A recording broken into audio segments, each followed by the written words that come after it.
Nunca olvidaré aquel martes de noviembre cuando, corriendo desesperado por el andén de la estación Buenavista en Ciudad de México, choqué literalmente con un joven que cargaba un bebé en brazos. El impacto fue tan fuerte que mi maletín ejecutivo salió volando, esparciendo documentos por todo el piso de mosaico.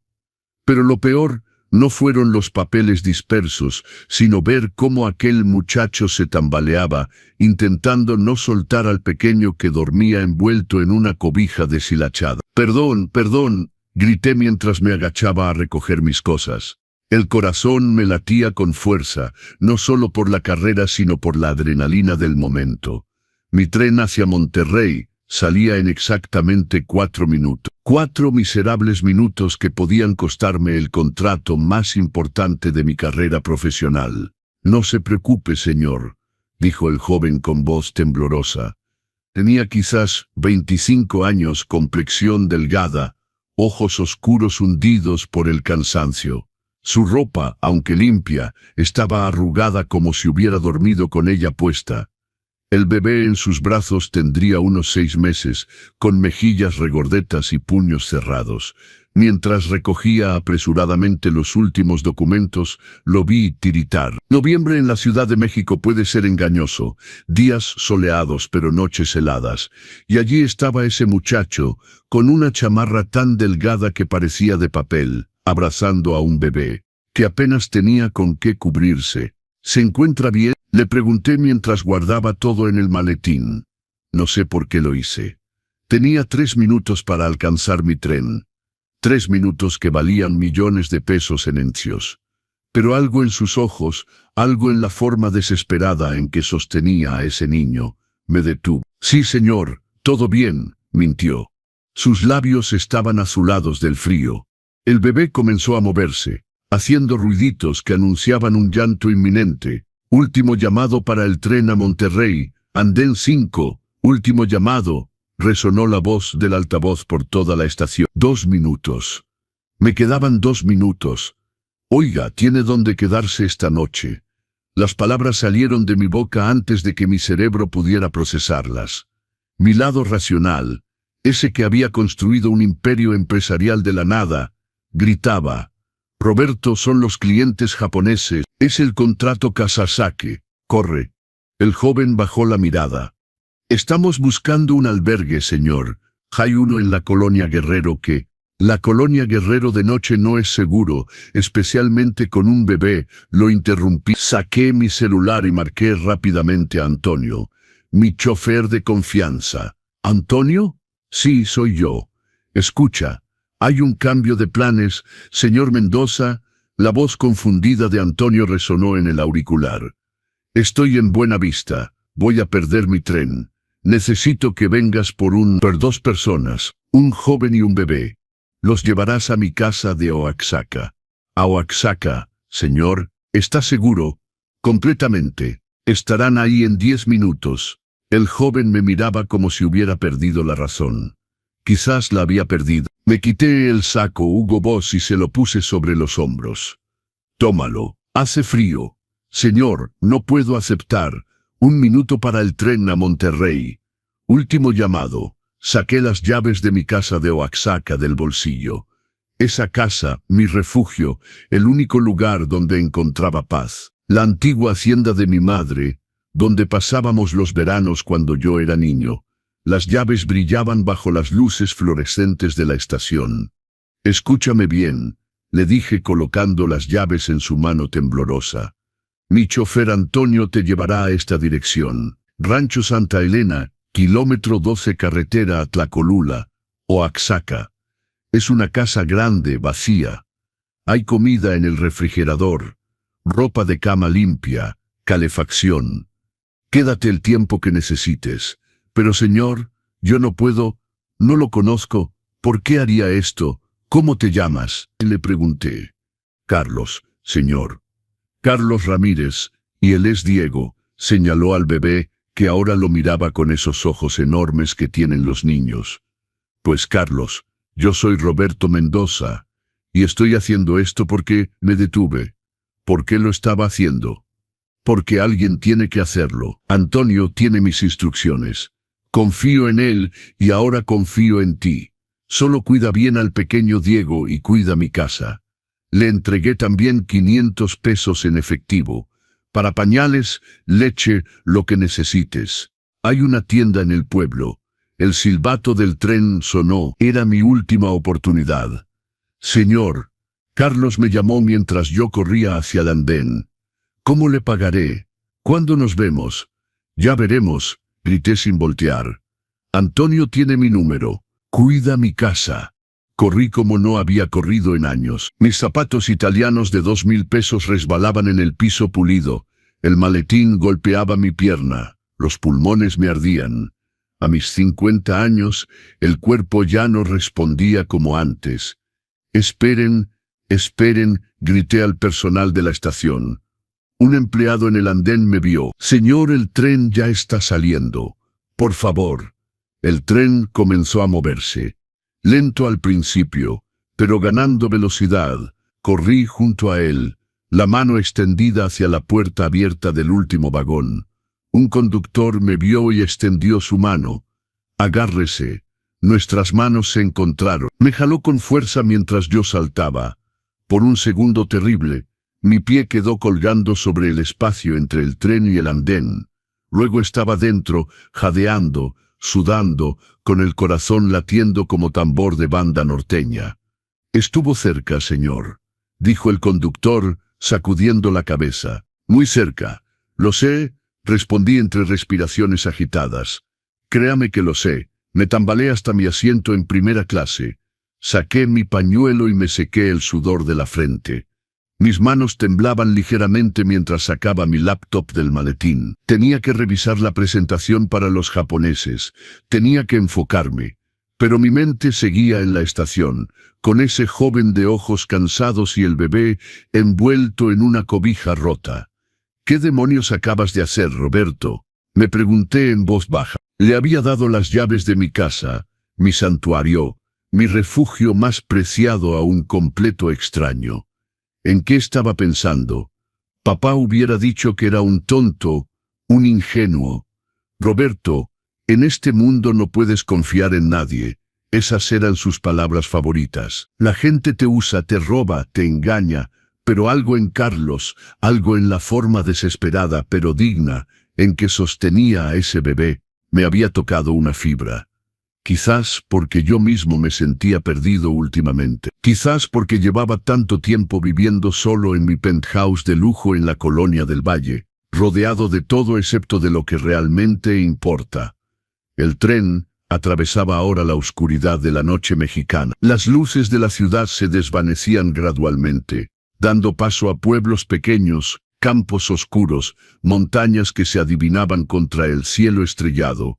Monterrey estaba a 9 horas de distancia. 9 horas para prepararme, para revisar números, para convertirme nuevamente en Roberto Mendoza, el empresario exitoso, el negociador implacable. Pero no podía concentrarme. Seguía pensando en Diego, en sus mejillas regordetas, en cómo se aferraba a Carlos. Seguía pensando en mi propia vida, en cómo había llegado hasta aquí. Me llamo Roberto Alejandro Mendoza Reyes. Tengo 50 años y durante las últimas 25 décadas he dirigido la empresa que mi padre, el doctor Miguel Mendoza, construyó con sus propias manos. Mendoza Distribuciones comenzó como un pequeño negocio familiar de productos médicos en Monterrey. Hoy empleamos a 200 personas y facturamos millones de pesos anuales, distribuyendo equipo médico por todo el país. A los ojos del mundo, soy un hombre realizado, un empresario respetado, el hijo que supo hacer crecer el legado familiar. Vivo en un penthouse con vista a Chapultepec. Manejo un BMW, último modelo. Visto trajes de diseñador. Ceno en los mejores restaurantes de Polanco. Pero esa noche, guardando mi auto en el estacionamiento de mi edificio a las 2 de la madrugada, después de un día interminable, no me sentía para nada como un hombre realizado. Me sentía exhausto, vacío, profundamente solo. El día había sido brutal. Las negociaciones con los proveedores de Guadalajara se extendieron hasta el anochecer. Luego, un problema urgente en el almacén de Tlalnepantla requirió mi presencia. Después, 2 horas adicionales revisando reportes trimestrales con el equipo de contabilidad que esperaba mis directivas. A los 50 años, el cuerpo ya no perdona estas maratones profesionales. Mi médico me lo había advertido en mi último chequeo. Señor Mendoza, va directo al agotamiento profesional. Su presión está alta. Su nivel de estrés es alarmante. Necesita bajar el ritmo. Pero ¿cómo bajar el ritmo cuando 200 familias dependen de tus decisiones? Me miré en el espejo del elevador antes de subir a mi piso. Ojos cansados, ojeras moradas, arrugas en las sienes que ya no eran tan sutiles. La corbata Hermès aflojada, el cuello de la camisa desabotonado. Algunas canas en las sienes que no estaban ahí hace 5 años, hace 25 años, cuando mamá me confió las riendas de la empresa desde su cama de hospital. Yo era otro hombre, tenía 25 años, lleno de energía, ambición, sueños, listo para mover montañas. Iba a demostrarle al mundo de qué era capaz Roberto Mendoza. Ahora, cada día era una batalla solo para mantener el negocio a flote, para no decepcionar la memoria de mamá, para no defraudar a esos 200 empleados que contaban conmigo. Salí del elevador, saqué las llaves de mi penthouse y abrí la puerta. La casa me recibió con silencio. Un silencio profundo, pesado, que casi dolía. Bueno, casi silencio. Desde la sala venía el murmullo bajo de la televisión. Canal 11 probablemente. Papá siempre veía los documentales de salud en Canal 11 por las noches. Como era de esperarse, mi padre don Miguel Mendoza estaba sentado en su sillón favorito. Frente a él, una taza de té de manzanilla a medio tomar y los ojos fijos en la pantalla, donde pasaba precisamente un documental sobre los beneficios de la dieta mediterránea. Casi medianoche, y apenas llegas del trabajo, dijo papá sin siquiera voltear a verme. Su voz estaba cansada, pero cargada de un reproche evidente. Ese tono que conocía tan bien. ¿Cuándo vas a dejar de torturarte y finalmente respirar un poco? ¿No entiendes que a tu edad el descanso es fundamental? A los 50 años, Roberto, ya no tienes 25.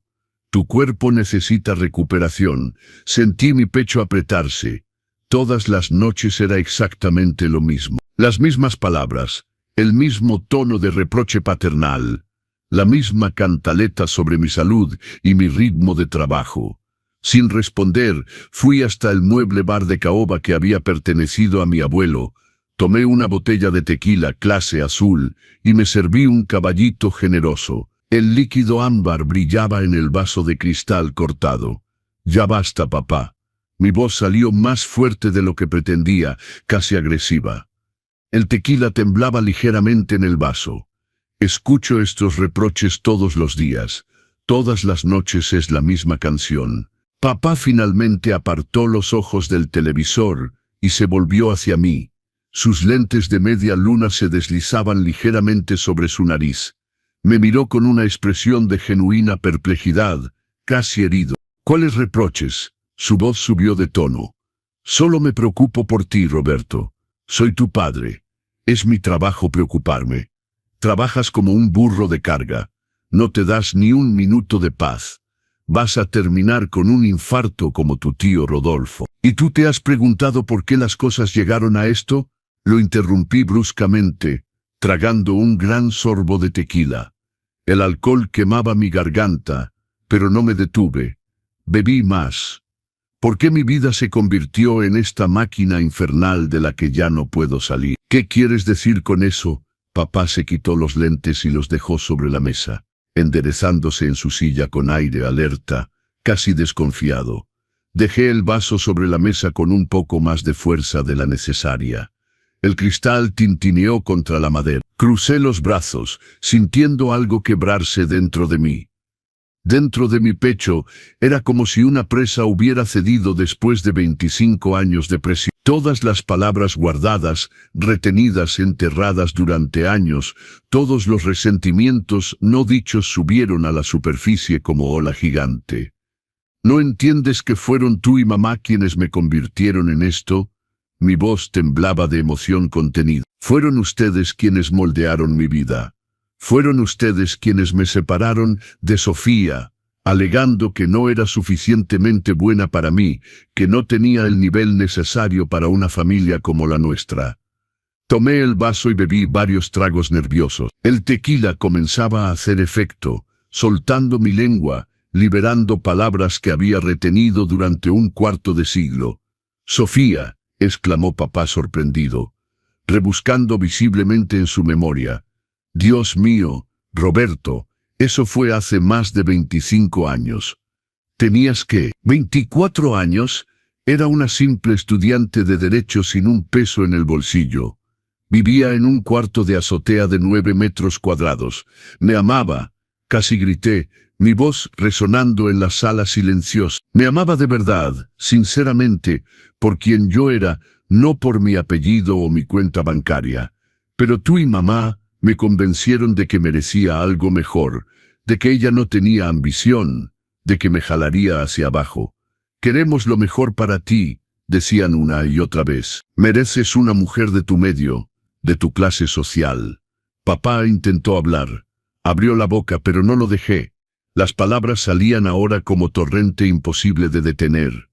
«Y la siguiente pretendiente, ¿te acuerdas? Mariana Gutiérrez, la hija del competidor de mamá, demasiado ambiciosa», decían. «Va a quitarnos todo. Va a apoderarse de la empresa. Te va a manipular para llegar a sus fines». Luego fue Isabel, pero no, era muy joven. Solo tenía 26 años. «Primero debes terminar tu maestría en administración», repetían. Después fue Clara, pero la carrera era más importante. «Establécete primero profesionalmente, tendrás todo el tiempo para el amor después». Me levanté bruscamente, haciendo rechinar la silla sobre el piso de mármol, y me serví otro caballito de tequila. Mis manos temblaban, y luego mamá se enfermó. «Cáncer de páncreas, etapa 4. 6 meses», dijo el doctor Hernández. Mi voz se quebró ligeramente, y tuve que tomar la empresa. Tenía 25 años, papá.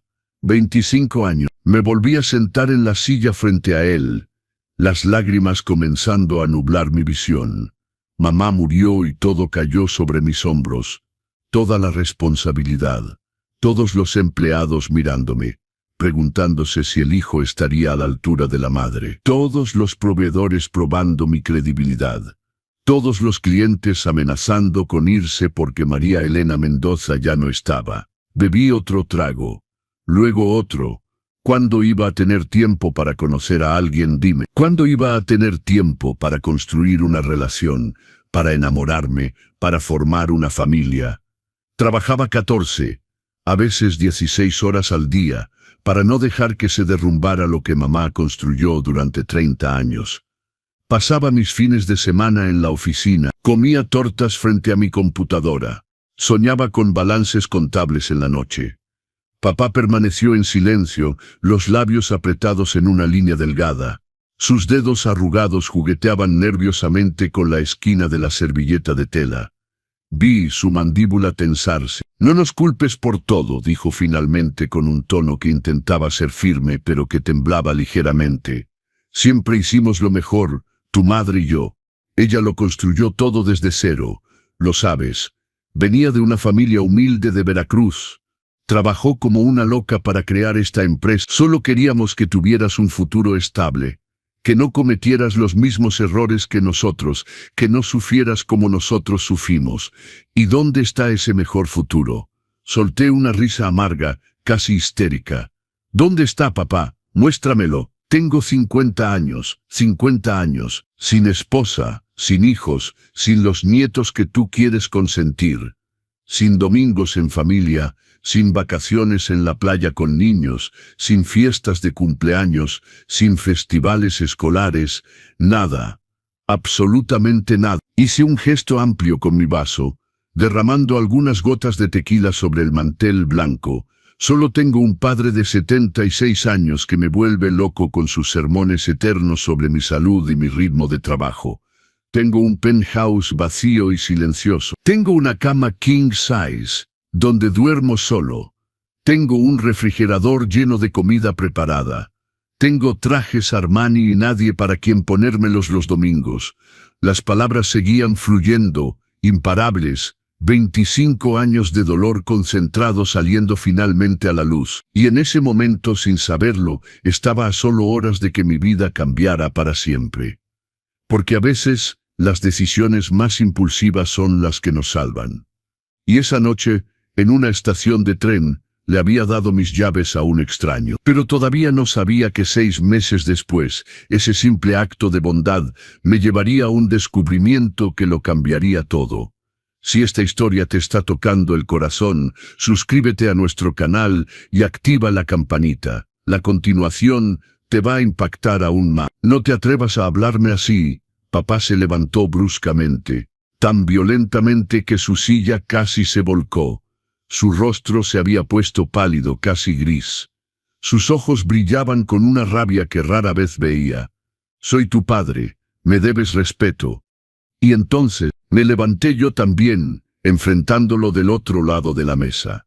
Ser mi padre te da derecho a controlar mi vida, a decidir a quién puedo amar, a hacerme sentir culpable cada vez que quiero tomar mis propias decisiones. Nunca controlamos tu vida, gritó papá, las venas palpitando en sus sienes. Siempre fuiste libre de tus elecciones. ¿Libre? Reí amargamente. ¿Llamas a eso libre? Cada vez que presentaba a alguien, ustedes encontraban un defecto. Muy pobre, muy ambiciosa, no de nuestro medio, no suficientemente educada, no suficientemente católica. Y yo, como un idiota, los escuchaba porque quería complacerlos, porque quería ser un buen hijo. Destruiste mi vida, papá. Las palabras salieron en un murmullo ronco. Tú y mamá la destruyeron con sus buenas intenciones y sus planes para mi futuro. Es tu culpa, gritó papá, señalándome con un dedo tembloroso. Es tu culpa, no la nuestra. Dejaste pasar el tiempo. Nadie te puso una pistola en la cabeza. Nadie te obligó a trabajar como burro durante 25 años. Otros hombres logran trabajar y tener familia al mismo tiempo. Mira a Juan Pablo, el hijo de los Morales. Él tomó el negocio familiar, tiene 3 hijos y una esposa hermosa. Juan Pablo Morales, exploté, compara su tiendita de abarrotes con nuestra empresa. Él tiene 15 empleados, papá.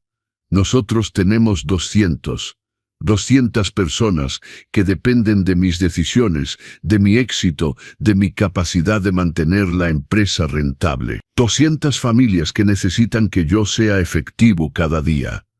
Otros hombres no cargan una empresa de varios millones de pesos sobre sus hombros, repliqué. Otros hombres no viven con padres que piensan que nadie, absolutamente nadie, está a la altura de su hijo precioso. No es suficientemente buena. Tiene segundas intenciones. Esta familia no tiene nuestro nivel. Siempre una excusa, siempre una postergación. Solo queríamos que no cometieras un error. La voz de papá se quebró ligeramente. Que no sufrieras de un matrimonio fracasado, un divorcio costoso, una mala persona que te manipulara. Pero cometí un error, reí de forma casi histérica, las lágrimas comenzando a rodar por mis mejillas. El error más grande de mi vida. Cometí el error de escucharlos, de creer que ustedes sabían mejor que yo que era bueno para mí. Me sequé los ojos furiosamente. Sofía, ¿te acuerdas de Sofía? La pobre estudiante que no era suficientemente buena. Ahora dirige un despacho de abogados en Guadalajara con 50 colaboradores. Acaba de ganar el caso del siglo contra una multinacional. Vi su foto en Reforma el mes pasado. Está casada, tiene 2 hijos hermosos. Sonríe en la foto. Se ve feliz. ¿Y te acuerdas de Marco, ese competidor tan ambicioso? Continué.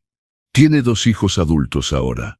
Una empresa que cuadruplicó su tamaño, una casa hermosa en Valle de Bravo y una vida feliz con su esposa desde hace 23 años. 23 años de matrimonio feliz, papá. Y yo, mi voz cayó a un susurro. Y yo estoy solo, completamente solo. Un silencio pesado, denso, casi palpable cayó sobre la sala. Solo se escuchaba el zumbido del refrigerador y el murmullo lejano de la televisión. Papá se volvió a sentar lentamente, como si todas sus fuerzas lo hubieran abandonado súbitamente. Pareció envejecer 10 años en segundos. Sus hombros se hundieron. «Eres injusto», dijo suavemente. Su voz apenas un murmullo. «Tu madre y yo trabajamos toda nuestra vida para darte lo mejor, la mejor educación, las mejores escuelas. Fuiste al Tecnológico de Monterrey, hiciste tu maestría en el IPADE, viajaste, tuviste todas las oportunidades, la empresa, este penthouse magnífico, el patrimonio familiar. Todo eso es para ti. Yo no quería la empresa». Las palabras explotaron de mi boca. No quería este penthouse vacío. No quería este patrimonio que me pesa como cadena al pie. Golpeé la mesa con la palma de la mano, haciendo sobresaltar a papá. Quería amar y ser amado, nada más. Quería a alguien con quien compartir mi vida. Quería hijos. Quería domingos en el parque, tareas con mis hijos, juntas de padres de familia, partidos de fútbol los sábados por la mañana. Quería despertarme junto a alguien que me besara en las mañanas, no junto a un expediente de documentos urgentes. Quería vacaciones familiares en Puerto Vallarta, no seminarios empresariales. Entonces, ¿por qué aceptaste tomar la dirección? Papá me desafió con la mirada, enderezando ligeramente la cabeza. Nadie te obligó. Pudiste haber rechazado. Pudiste haber vendido la empresa. ¿Cómo iba a rechazar? Sentí las lágrimas finalmente desbordarse, rodar libremente por mis mejillas. Ya ni siquiera las limpié. Como mamá estaba en su cama del hospital en el ABC, conectada a máquinas, devorada por el cáncer. Pesaba 42 kilos. 42 kilos, papá. Ella que era tan elegante, tan fuerte. Mi voz se quebró completamente. Me tomó la mano con sus dedos esqueléticos y me suplicó con lágrimas en los ojos. «Roberto, mi amor, no dejes que la empresa se derrumbe. Es toda mi vida, es mi legado, es para ti que construí todo esto. Prométeme que vas a continuar». Y tú, señalé a papá con el dedo. Tú llorabas todos los días junto a su cama. Me apartabas en el pasillo del hospital y me decías, «Si no retomas la empresa, vamos a perder todo. El esfuerzo de tu madre habrá sido en vano. Los empleados quedarán desempleados. El nombre de los Mendoza será manchado. No puedes hacerle esto a tu madre moribunda». ¿Cómo iba a decir que no? Repetí, mi voz subiendo.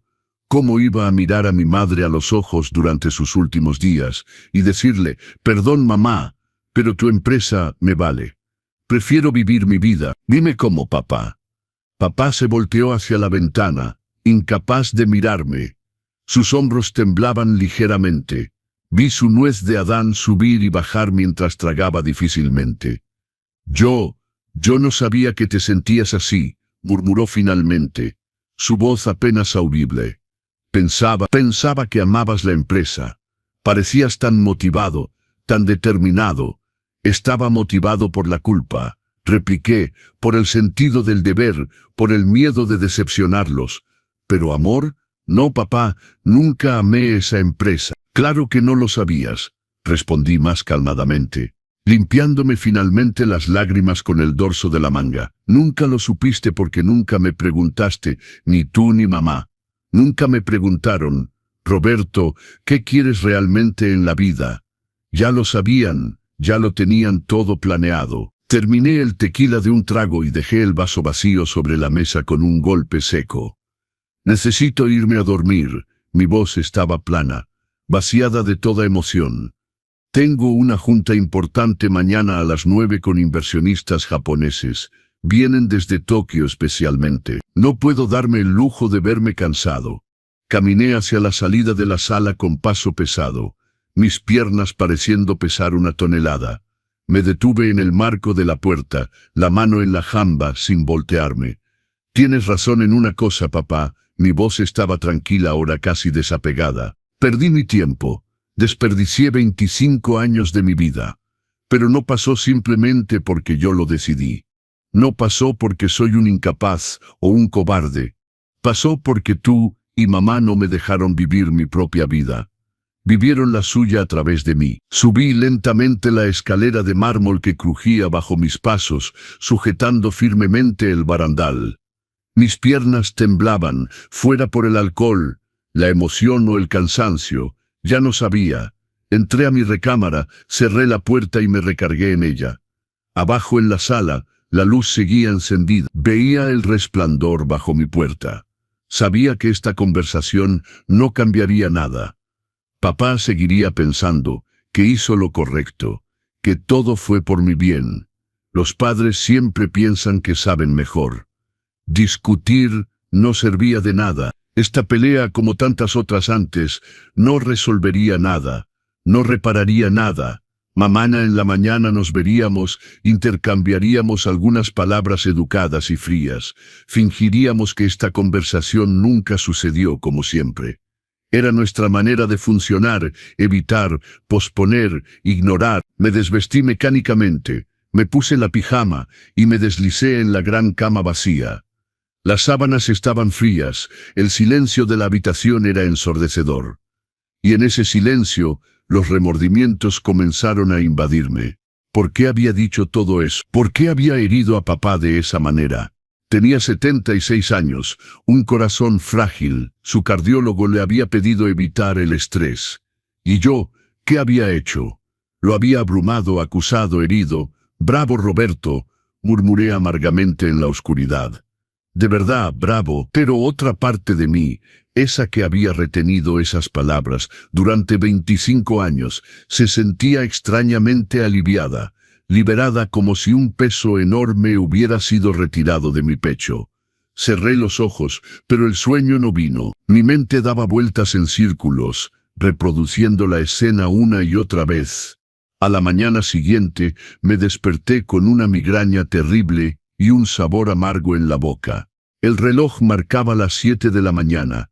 La luz gris de enero se filtraba a través de las cortinas. El clase azul de la noche anterior no había sido la mejor idea, especialmente antes de un día de trabajo importante con los inversionistas japoneses.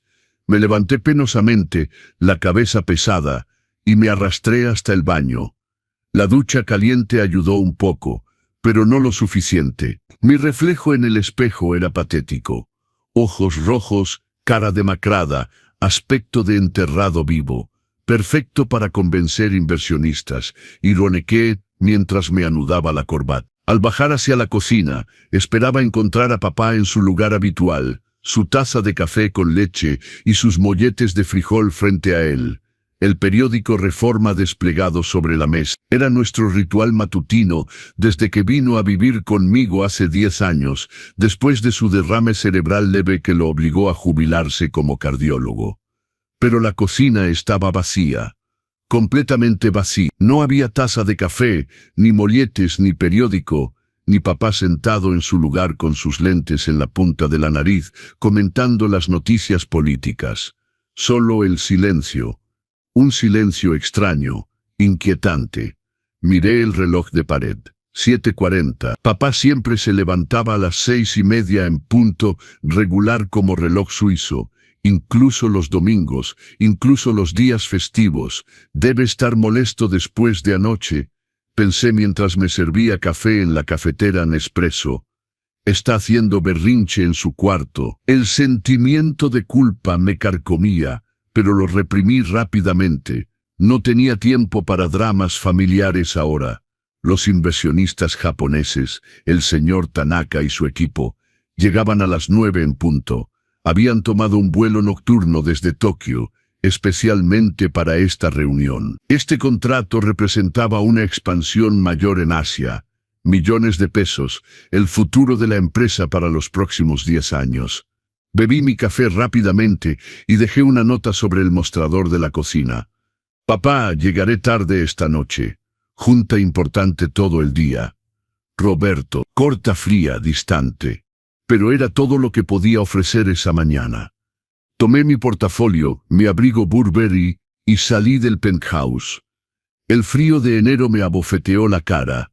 Enero en la Ciudad de México, húmedo y gris.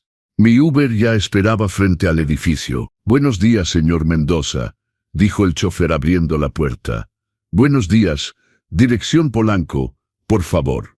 Las oficinas en Campos Elíseos. Durante todo el trayecto, repasé mentalmente mi presentación. Las cifras, las proyecciones, los argumentos, pero una parte de mi mente volvía sin cesar a papá, a su rostro pálido anoche, al dolor en sus ojos. Concéntrate, Roberto, me repetía, te disculparás esta noche. La oficina me recibió con su agitación habitual. El área abierta ya zumbaba de actividad. Los teléfonos sonaban, las impresoras escupían documentos. El olor a café se mezclaba con el del papel y tinta. Mi secretaria, la señora Lupita Hernández, una mujer eficiente de unos 50 años que trabajaba conmigo desde hacía 15, me esperaba con una pila de mensajes. Buenos días, señor Mendoza. Los japoneses confirmaron su llegada para las 9. La sala de juntas está lista. Mandé preparar té verde y pan dulce. El licenciado Torres de Finanzas llamó 3 veces esta mañana. Quiere revisar las cifras una última vez. Gracias, Lupita. Dile a Torres que lo veo en 10 minutos. Felipe Mercado, mi asistente y brazo derecho desde hace 10 años, entró a mi oficina minutos después. Felipe tenía 35 años, brillante egresado del IPADE, ambicioso pero leal. Se había convertido en mucho más que un asistente a lo largo de los años, casi un amigo, si es que un jefe puede tener amigos. Señor Roberto, dijo entrando con una carpeta grande bajo el brazo. Tengo las últimas cifras, las proyecciones son excelentes. Si logramos convencer a Tanaka, podremos abrir 3 puntos de venta en Tokio, Osaka y Kioto en los próximos 18 meses. Pasamos la siguiente hora revisando cada detalle, cada cifra, cada argumento. Felipe mostraba gráficas, explicaba las tendencias del mercado asiático, detallaba las oportunidades, pero me costaba concentrarme. Una parte de mi mente había quedado en casa, en esa cocina silenciosa, con ese padre ausente. Señor Roberto, la voz de Felipe me trajo de vuelta a la realidad. ¿Me está escuchando? Sí, perdón, continúa. Decía que el retorno de inversión está proyectado a 3 años máximo según nuestros cálculos más conservadores. Las negociaciones fueron agotadoras. El señor Tanaka y su equipo eran exigentes, meticulosos, cuestionando cada coma de cada cláusula. Yo negociaba en piloto automático. Mi cuerpo estaba ahí, en esa sala de juntas lujosa del hotel Four Seasons. Pero mi mente estaba en otro lugar, y aún no sabía que en unas pocas horas recibiría la llamada que lo cambiaría todo, porque papá no estaba haciendo berrinche en su cuarto. Papá había desaparecido. ¿Qué pasará cuando Roberto descubra la verdad? Suscríbete al canal para no perderte la continuación. La historia apenas comienza. Eran aproximadamente las 2 de la tarde, justo después de un almuerzo maratónico con los japoneses en un restaurante de Polanco, cuando mi celular sonó. Era Rosario, la señora de la limpieza. Fruncí el ceño. Rosario nunca llamaba durante mis horas de trabajo, y jamás para nimiedades. Conocía la importancia de este día. Mi corazón se apretó ligeramente. Disculpen un momento, dije al señor Tanaka y su equipo que tomaban café. Salí al pasillo y contesté, sí, Rosario. Señor Roberto, la voz de Rosario estaba alarmada, casi en pánico. Hablaba rápido, casi sin aliento. Don Miguel ha desaparecido. El mundo pareció detenerse a mi alrededor. Los ruidos del restaurante se desvanecieron. Mi visión se nubló ligeramente. ¿Cómo que desaparecido? Mi voz salió estrangulada. Mi corazón dio un salto desagradable en el pecho. ¿Qué quieres decir con desaparecido? No lo encuentro por ningún lado, señor Roberto. Por ningún lado. Rosario hablaba rápidamente, de forma confusa, su voz subiendo en tono. Esta mañana cuando llegué a las 9 como siempre, no estaba en la cocina. Pensé que dormía más tiempo, tal vez por una mala noche. Pero cuando fueron las 11 y todavía no salía, fui a revisar. Y entonces, la habitación estaba vacía. La cama hecha, impecablemente hecha como siempre. Pero don Miguel no está por ningún lado. Busqué en todas las habitaciones, señor Roberto, la sala, la biblioteca, su estudio, por todas partes. Revisé el jardín de la azotea, el estacionamiento, hasta la bodega. Llamé a los vecinos, di vueltas a la cuadra gritando su nombre. Nada. Nadie lo ha visto. Esto era exactamente lo que me faltaba. Pasé mi mano libre sobre mi cara, sintiendo un sudor frío perlar mi frente. Rosario, ¿estás absolutamente segura de haber buscado en todas partes? Absolutamente, señor Roberto. Incluso revisé en el cuarto de servicio, en el área de lavandería donde a veces va a leer el periódico. Su celular está sobre su buró, su cartera también, sus llaves del coche, todo está ahí. Pero él ha desaparecido. Mi sangre se heló. Papá nunca salía sin su celular, nunca. Se había vuelto casi una obsesión desde su derrame cerebral. Por si tengo un desmayo, decía siempre. Necesito poder llamar. Voy inmediatamente. Colgué y me precipité hacia la mesa donde los japoneses esperaban pacientemente, conversando entre ellos en japonés. Señor Tanaka, caballeros, lo siento terriblemente. Las palabras salían precipitadamente. Tengo una emergencia familiar grave. Mi padre, hay un problema con mi padre. Debo irme inmediatamente. Felipe, que había permanecido en la mesa, se levantó de un salto al ver mi cara pálida. Señor Roberto, ¿qué pasa? Mi padre ha desaparecido. Mi voz temblaba. Tengo que irme ahora. ¿Desaparecido? ¿Cómo? No lo sé. Me di cuenta de que casi estaba gritando. Los otros comensales del restaurante nos miraban. Bajé la voz. Perdón, no lo sé. Rosario dice que no está en casa, que no lo encuentra por ningún lado. Felipe había trabajado conmigo el tiempo suficiente para conocer la importancia de papá en mi vida. Era mi única familia, mi único ser cercano. Vio mi cara tensa, casi en pánico, y comprendió inmediatamente la gravedad de la situación. Señor Roberto, ¿puedo ayudar en algo? Organizar búsquedas, llamar a la policía, venir contigo. Reflexioné un segundo, intentando recuperar algo de claridad mental a pesar del pánico que subía. No, bueno, no por ahora. Recogí ya mis cosas, mi teléfono, mis llaves. Ocúpate de los japoneses, explica la situación. Pospone la firma para mañana o pasado mañana, haz lo que puedas. Si te necesito te llamo. Por supuesto. Vaya, no se preocupe por aquí. Salí prácticamente corriendo del restaurante, dejando a Felipe explicando lo mejor posible la situación a los inversionistas japoneses desconcertados. En el camino hacia mi coche estacionado a 2 cuadras, mi mente funcionaba a 1000 por hora, repasando todas las posibilidades. ¿Dónde podía estar papá? Había salido voluntariamente. Estaba tan ofendido por mis palabras de anoche que había decidido que irse, castigarme, darme una lección. ¿Pero irse a dónde? ¿Y sin celular, sin dinero, sin nada? ¿O tal vez, y si algo le había pasado, un desmayo, un nuevo derrame cerebral, una caída, a los 76 años, con problemas cardíacos, tantas cosas podían salir mal? Estúpido Roberto, me repetía amargamente. Lo regañaste anoche, lo acusaste de todo, lo heriste, y ahora ha desaparecido. Frenando bruscamente en un semáforo en rojo, llamé a Emilia Rojas, una amiga de hace mucho de papá. Se conocían desde la universidad, habían hecho juntos sus estudios de medicina. Bueno, respondió una voz femenina cálida y alegre. Emilia, soy Roberto Mendoza. Papá está contigo. Roberto, mi amor, tu padre no está aquí. ¿Por qué? ¿Pasó algo?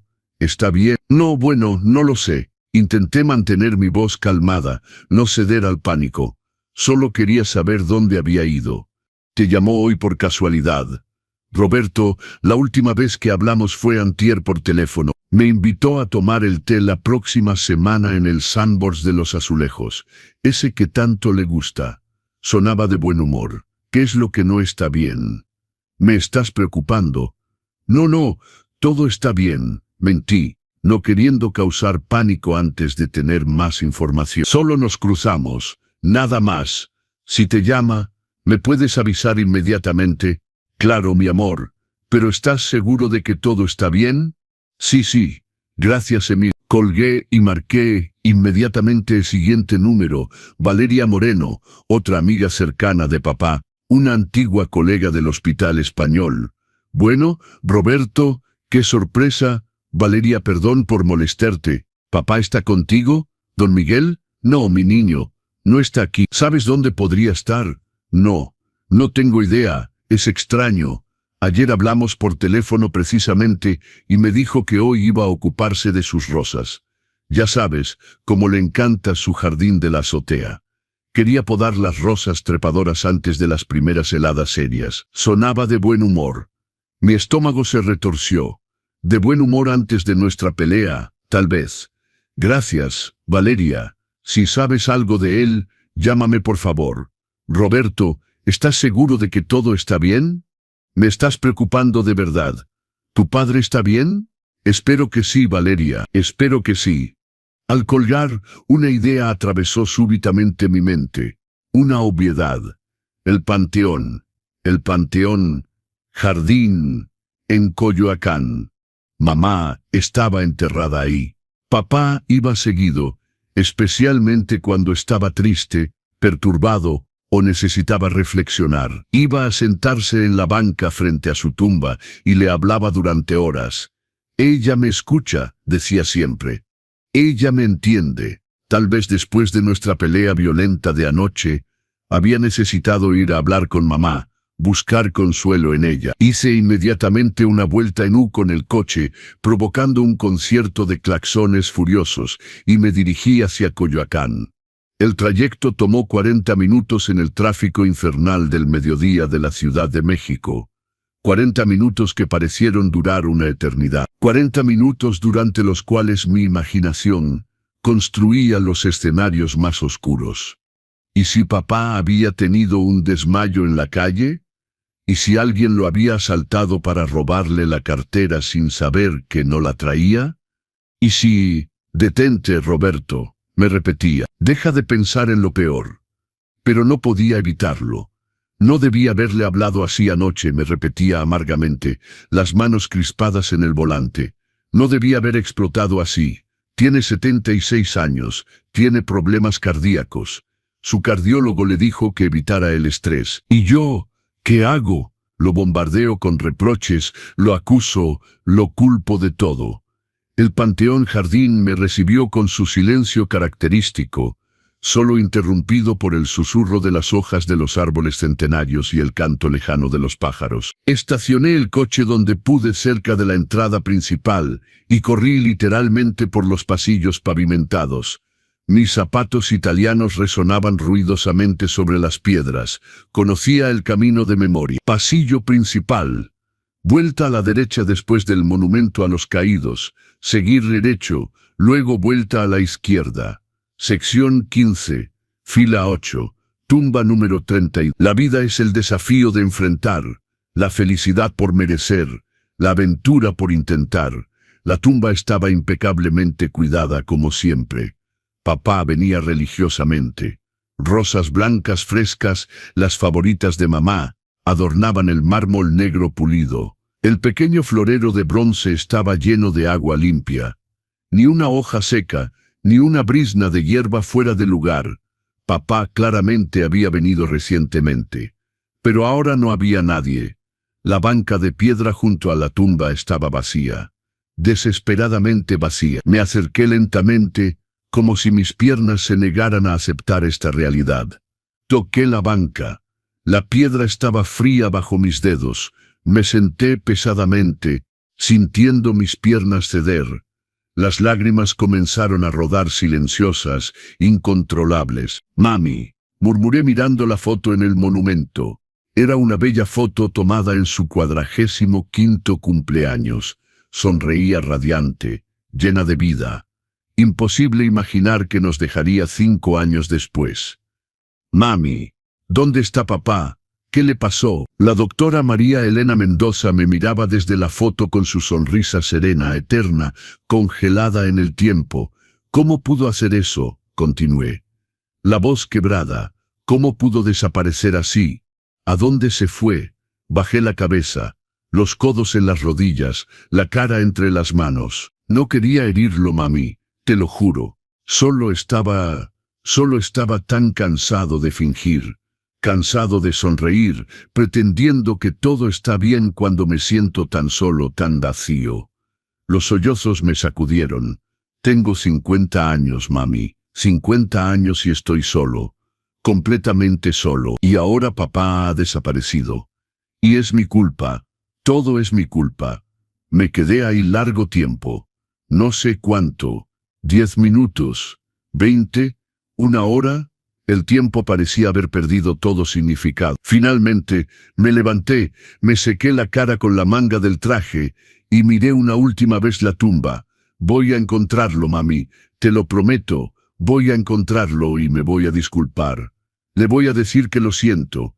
En el camino de regreso a casa, comencé sistemáticamente a llamar a los hospitales. Mi celular pegado a la oreja, marqué número tras número, cada vez con la misma pregunta angustiada, cada vez rezando por una respuesta negativa. Hospital Ángeles Pedregal. Buenos días. Buenos días. Ha sido admitido hoy en urgencias un hombre de aproximadamente 76 años, Miguel Mendoza, cabello gris, aproximadamente unos 1,75 de altura. Un momento, verifico en nuestro sistema. Mi corazón se detenía en esos pocos segundos de espera. No, señor, no tenemos a nadie con ese nombre admitido hoy. Alivio y angustia mezclados. Alivio de que no estuviera en el hospital, angustia de no saber dónde estaba. Llamé al hospital ABC, luego al Español, luego al Médica Sur, luego al Hospital General. En cada llamada, la misma respuesta: lo sentimos, nadie con ese nombre. 4 hospitales, ningún resultado. Luego, con un nudo en el estómago, llamé al servicio médico forense. Con cada respuesta negativa, no sabía si sentirme aliviado o más aterrado. La tarde cayó, luego la noche. Felipe llamó alrededor de las 8. Señor Roberto, ¿cómo van las cosas? ¿Reapareció? No, Felipe. Mi voz ya no era más que un murmullo ronco. Nada, ni rastro. Lo siento mucho. Los japoneses aceptaron posponer la firma para el viernes próximo. El señor Tanaka fue muy comprensivo. Dijo que la familia va antes que todo. Gracias, Felipe. Gracias por ocuparte de todo. No es nada. Quiere que vaya, que lo ayude en las búsquedas. No, no por ahora. Si no lo encuentro mañana en la mañana, tal vez. Señor Roberto, Felipe dudó. Tal vez valdría la pena contratar un detective privado. Conozco uno excelente, el licenciado Ramos. Trabajó 20 años en la policía judicial antes de abrir su agencia. Mi hermano tuvo que recurrir a él hace unos años para encontrar a su hija que se había fugado. La encontró en 3 días. Un detective privado, no había pensado en eso. Sí, es buena idea. Dame su número. Después de colgar, me quedé sentado en la sala, en la oscuridad, mirando fijamente mi teléfono, esperando, rezando para que sonara, para que papá llamara y dijera: Roberto, perdón por preocuparte. Estoy en casa de Pedro. Tomamos demasiado mezcal y decidí dormir aquí. Regreso mañana en la mañana. Pero el teléfono permaneció en silencio. Si esta historia te está tocando el corazón, no olvides suscribirte y activar las notificaciones. Lo que viene te va a impactar todavía más. No dormí en toda la noche. Me quedé sentado en el sillón de la sala, envuelto en una manta de cachemira, los ojos fijos alternadamente en la ventana que daba a la calle, y en mi teléfono sobre la mesa. Cada coche que pasaba por la calle me hacía sobresaltar, cada ruido me hacía brincar. ¿Era él? ¿Era papá que finalmente regresaba? Pero no, solo coches que pasaban, vecinos que llegaban tarde, un gato que maullaba en el jardín. En mi mente, un solo pensamiento martilleaba sin descanso, obsesivo, devastador. ¿Y si nunca lo vuelvo a ver? ¿Y si las últimas palabras que intercambiamos fueron llenas de rabia y rencor? ¿Y si nunca puedo disculparme? Cerré los ojos y las lágrimas volvieron a rodar silenciosas. «Papá, ¿dónde estás?», murmuré en el vacío. Por favor, regresa. Lo siento tanto. Por primera vez en muchos años, desde la muerte de mamá quizás, me sentía completamente impotente. Podía controlar una empresa, podía negociar con inversionistas japoneses, podía resolver problemas contables complejos. Podía manejar 200 empleados, pero ¿cómo encontrar a una persona que simplemente había desaparecido en el aire? Y en algún lugar de esta noche oscura, en una pequeña casa en Oaxaca, que yo había olvidado por completo, papá dormía tranquilamente, sin saber quién era yo, sin recordar mi existencia. Pero eso aún no lo sabía, todavía no, la búsqueda apenas comienza. En la próxima parte, Roberto tomará decisiones que cambiarán su vida para siempre. No te pierdas la continuación. Las primeras luces del amanecer comenzaron a filtrarse a través de las cortinas. Un cielo gris típico de enero en la Ciudad de México. No me había afeitado. Todavía llevaba mi traje arrugado del día anterior. Mis ojos estaban rojos e hinchados. Perfecto para convencer inversionistas, y ronqué amargamente. Rosario llegó a las 7 de la mañana como todos los días. Señor Roberto, se sobresaltó al verme en la sala. ¿Se quedó ahí toda la noche? No pude dormir. Tiene que descansar. Se va a enfermar. ¿Cómo podría descansar, Rosario? Mi voz estaba rota. ¿Cómo? Ella no tuvo respuesta. A las 8 llamé al número que Felipe me había dado. Agencia Ramos. Buenos días. Buenos días. Quisiera hablar con el licenciado Ramos. Por favor. Es urgente. Un momento. Una voz de hombre grave y pausada tomó la línea. Licenciado Ramos al habla. Licenciado Ramos, me llamo Roberto Mendoza. Felipe Mercado, su antiguo cliente, me dio sus datos. Mi padre ha desaparecido. Necesito su ayuda inmediatamente. ¿Desaparecido desde cuándo? Anteayer en la noche. Bueno, estaba ahí, anteayer en la noche. Ayer en la mañana ya no estaba. ¿Avisó a la policía? Todavía no. Quería primero hablar con usted. Señor Mendoza, lo primero es hacer el reporte oficial. Después, podemos trabajar en paralelo. ¿Puede venir a la delegación conmigo ahora? Voy para allá. 40 minutos después, estaba sentado en la Fiscalía de la Delegación Miguel Hidalgo, en Polanco. Era un edificio austero de concreto gris, con la bandera mexicana ondeando flojamente en el viento frío de enero.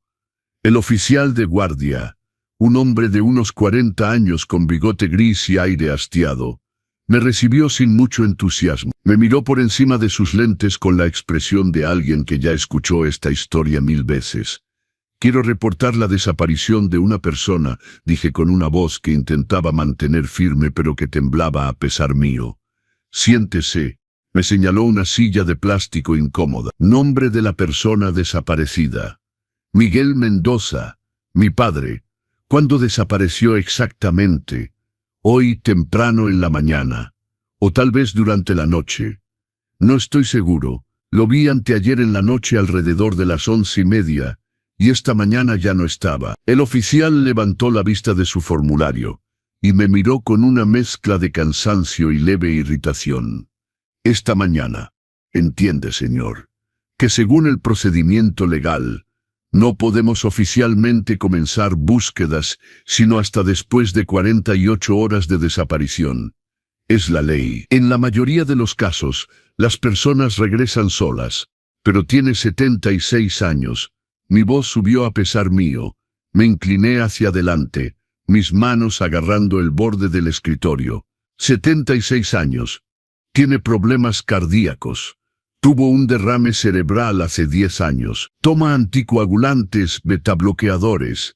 No puede estar sin sus medicamentos. El oficial suspiró y retomó su pluma. Está bien. En ese caso, tomando en cuenta su edad y problemas de salud, vamos a registrar el reporte. Nombre completo y fecha de nacimiento del desaparecido. Miguel Enrique Mendoza Reyes, nacido el 15 de marzo de... Estatura promedio, aproximadamente 1,75, peso alrededor de 75 kilos. Cabello gris, un poco ralo en la coronilla pero lo mantiene largo. Ojos café claro. Usa lentes de media luna para leer. No tiene señas particulares excepto una cicatriz de 3 centímetros en el antebrazo izquierdo de una operación hace mucho. ¿Qué llevaba puesto cuando lo vio por última vez? Mi mente se quedó en blanco súbitamente. No lo sé. No lo vi esta mañana. Salí muy temprano al trabajo, como a las 7:30. Todavía no se levantaba. Bueno, yo pensaba que no se había levantado. ¿Y anteayer en la noche? Anteayer en la noche, no recuerdo. Un pantalón oscuro creo. Una camisa no estoy seguro. El oficial me miró con aire ligeramente reprobatorio, como si no recordar la ropa de mi padre me hiciera un mal hijo. ¿Tiene problemas de memoria, Alzheimer, demencia, tendencia a perderse o fugarse? Sacudí la cabeza vigorosamente. Absolutamente no. Siempre ha sido completamente lúcido. Memoria de elefante incluso. Se acuerda de fechas de hace 50 años como si fuera ayer. ¿Ha habido algún conflicto reciente, una pelea, un motivo para que quisiera irse voluntariamente?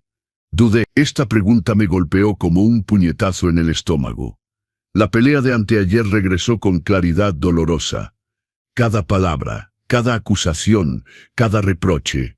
Tuvimos una discusión anteayer en la noche, admití con dificultad, sintiendo la culpa inundarme nuevamente. Una pelea bastante fuerte de hecho, pero no es razón para desaparecer. No así, no sin llevarse nada. ¿Una pelea sobre qué tema? Es realmente importante, señor Mendoza, dijo el oficial calmadamente, pero con firmeza. Todo es importante en una investigación de desaparición. El contexto emocional, las posibles razones, el estado de ánimo de la persona. Todo eso ayuda a orientar las búsquedas. Suspiré profundamente. Le dije cosas hirientes. Lo acusé de haber arruinado mi vida, de haberme impedido formar una familia. Estaba enojado, cansado. Dije cosas que no pensaba realmente. Bueno, que tal vez pensaba, pero que nunca debía haber dicho de esa manera. El oficial anotó algo en su formulario, moviendo lentamente la cabeza. Entiendo. Su tono se había suavizado ligeramente. Señor Mendoza, su padre tiene personas cercanas, amigos a quienes pudiera haber acudido después de esta pelea. Un lugar donde le guste ir para reflexionar. Ya llamé a todos sus amigos, Emilia Rojas, Valeria Moreno, su antiguo colega Pedro Jiménez. Nadie lo ha visto, nadie ha tenido noticias. Fui al Panteón, Jardín, a la tumba de mi madre. Va seguido cuando está perturbado, pero no estaba ahí. Dinero, documentos, efectos personales. ¿Qué se llevó? Eso es precisamente lo más inquietante. Me incliné hacia adelante nuevamente. Nada, absolutamente nada. Su cartera está en su habitación, su tarjeta bancaria, su credencial del INSS, todo. Su celular está sobre su buró, apagado. Sus llaves del coche, sus lentes de repuesto, todo está ahí. Se fue solo con la ropa que traía puesta. Eso es efectivamente inusual. El policía frunció el ceño, pareciendo finalmente tomar la situación más en serio. Normalmente, cuando alguien planea una fuga, lleva al mínimo sus documentos y dinero. Exactamente. Sentí un rayo de esperanza. Finalmente alguien que entendía. Por eso estoy tan preocupado. Mi padre es metódico, organizado. Era un cardiólogo reconocido. Nunca sale, ni siquiera para comprar el pan, sin al menos su celular y su credencial del IM. El oficial continuó llenando el formulario durante unos minutos, haciéndome preguntas sobre los hábitos de papá, sus lugares favoritos, sus rutinas diarias. Bien, finalmente desprendió una copia del formulario y me la entregó. Voy a transmitir el reporte. Vamos a verificar los hospitales, las delegaciones de las zonas vecinas. También voy a solicitar las imágenes de las cámaras de vigilancia de su colonia para ver si podemos rastrear sus movimientos. Gracias, de verdad gracias.